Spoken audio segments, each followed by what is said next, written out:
السلام عليكم ورحمة الله. واش ممكن يا إخواني حياة زوجية تبدأ بحلم وتتحول لكابوس فيه الدم والدموع في ظرف 6 أيام فقط يا إخواني؟ حي النصر بوجدة اللي كان معروف بالهدوء ديالو تزلزل بخبر الجريمة، خلات كل شيء مصدوم. فالقصة ماشي غير جريمة قتل عادية، هي قصة غدر وإدمان وشكوك خيالية دمرت مستقبل بنت في مقتبل العمر. إخواني اليوم لأول مرة غادي نكشفوا تفاصيل ما عمرها تقالت، حقائق صادمة من لسان ديال الأم المكلومة، وشنو اللي وقع فعلا خلف الابواب المغلقه. في اول خروج اعلامي لها فالام والدموع في عينها بطبيعه الحال حكات لينا كيفاش ان بنتها كانت كتعيش جحيم حقيقي، ماشي غير سوء تفاهم، كانت كتعيش تهديدات بالقتل يوميا. فالام قالت لنا بنتي كانت كتمشي لدارها وهي خايفه، وكانها كانت حاسه بالنهايه ديالها، ممكن ان الوحش اللي عايش معها انه يصفيها لها. المثير في الامر يا اخواني ومع تواتر الشهادات من الجيران، فكاين واحد الخيط الرفيع.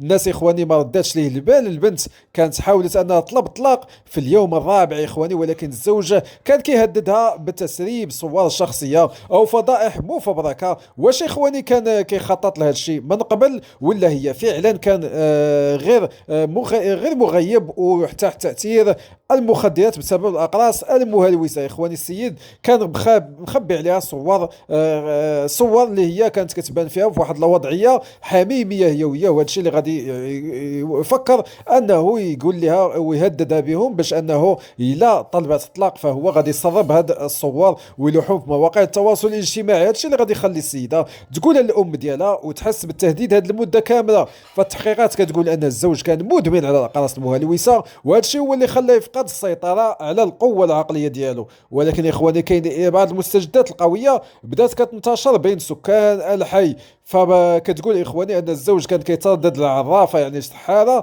معروفه في ضواحي وجده قبل الجريمه بليله. واش كان كيقلب يا اخواني على الطاعه، ولا كان فعلا كيعاني من هلاوس بصريه؟ اخواني المصادر اللي اتصلنا بها داخل مركز الشرطه القضائيه وشفنا شنو كيقولوا التصريحات ديال المحققين، اكدت لنا ان الزوج فاش شم الاعتقال ديالو دخل في حاله انهيار عصبي هستيري، وكان كيعيط باسمها وكيبكي بواحد الحرقه كبيره. يعني السيد تاثر بحال الا يلاه فاق من القلب. فكيقول شفتها كتحاول انها تسممني، فشفتها كتغير الملامح ديالها قدامي. هاد الهلاوس اخواني هي اللي خلات النيابه العامه تامر باجراء خبره طبيه عقليه فوريه. واش هادشي اخواني كافي باش انه يتهرب من المسؤوليه، ولا هي حيله دفاعيه؟ اخواني اخواتي هادشي هو اخر ما كاين في هذه القضيه، ويا ربي السلامه صراحه. فهادشي كيوجع القلب اننا نسمعوه، كيفاش ان المجتمع ديالنا وصل لهاد الدرجه. يعني ست الايام ديال العسل تحولات لست ايام ديال الجحيم. فكاين تفصيل اخواني خطير وغير متوقع.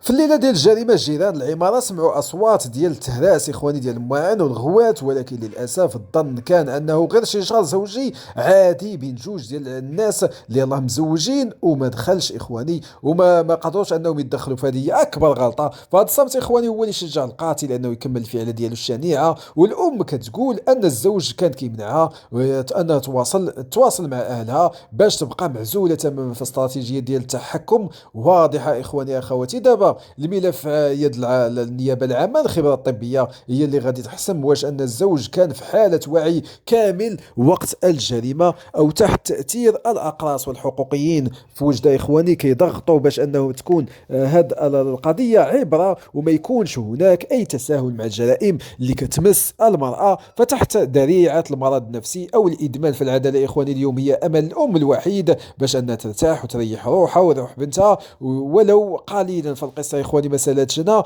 وحنا يا اخواني غادي نبقاو متتبعين الملف بكل التفاصيل ديالو حتى يخرج الحكم النهائي. جريمه حي النصر يا اخواني ماشي مجرد خبر عابر، هي جرس انذار لنا كاملين على خطوره الادمان وعلى ضروره التدخل في الوقت المناسب. شكرا لكم، مع السلامه.